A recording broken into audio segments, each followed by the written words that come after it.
Matthew Bell, thanks for joining us here from the Committee on Climate Change.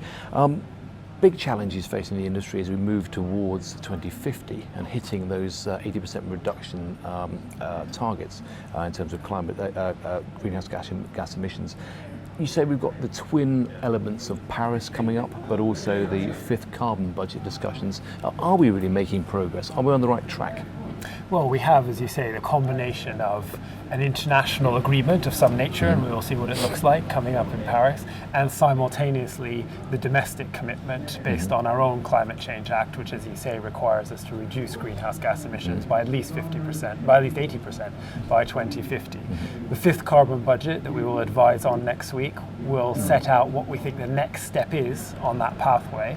But in terms of the first four that are already in place that take us out to the mid-2020s, we are within the second carbon budget, but as we indicated in our progress report, there's still a lot of work to be done, and there's some urgent action needed by the current government in order to put in place the policies that will allow us to be able to say that we might be able to reach the fourth carbon budget and be where we need to be in the mid-2020s. I suppose the point we've heard earlier today about Paris is it's a step along the way. Paris in itself isn't really going to change anything.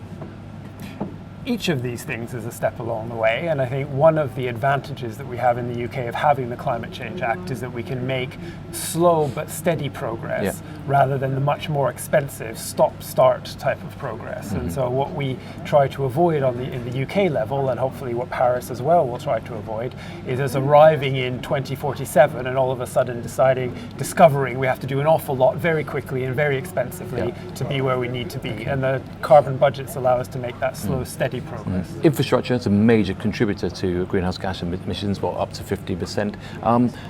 Obviously, the UK has got a big push on infrastructure as a route to economic growth. Do you think that infrastructure is really, and the supply chain behind infrastructure delivery is taking this seriously enough?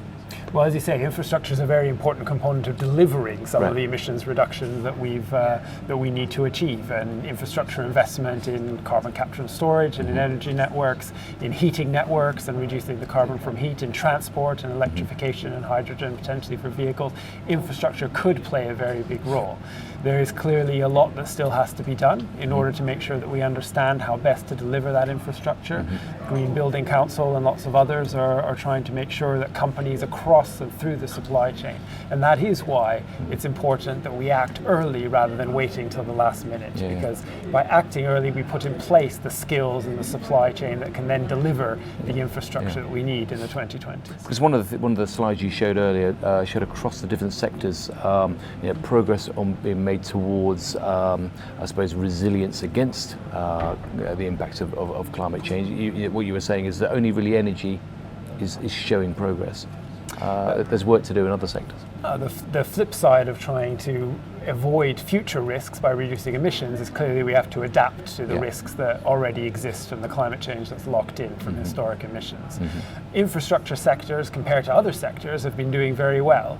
And increasingly we see that not only energy, but also, for example, in the last periodic review for the water companies, lots of analysis, thinking, and part of the decisions around making water networks resilient to the future climate that we will live in. But all of this is still work in progress, and the Adaptation Subcommittee, which forms part of the Committee on Climate Change, reports then to Parliament on an annual basis about that. It's a big business opportunity, though. There are lots of opportunities on both sides of this, both in adapting to climate change as well in mitigating to roll out infrastructure that's going to be resilient to the risks that we face in the future, as well as preventing the worst of those risks emerging. Well, there's lots and lots of challenges, and I look forward to seeing it all roll out. Thanks for joining us here today. Thank you very much.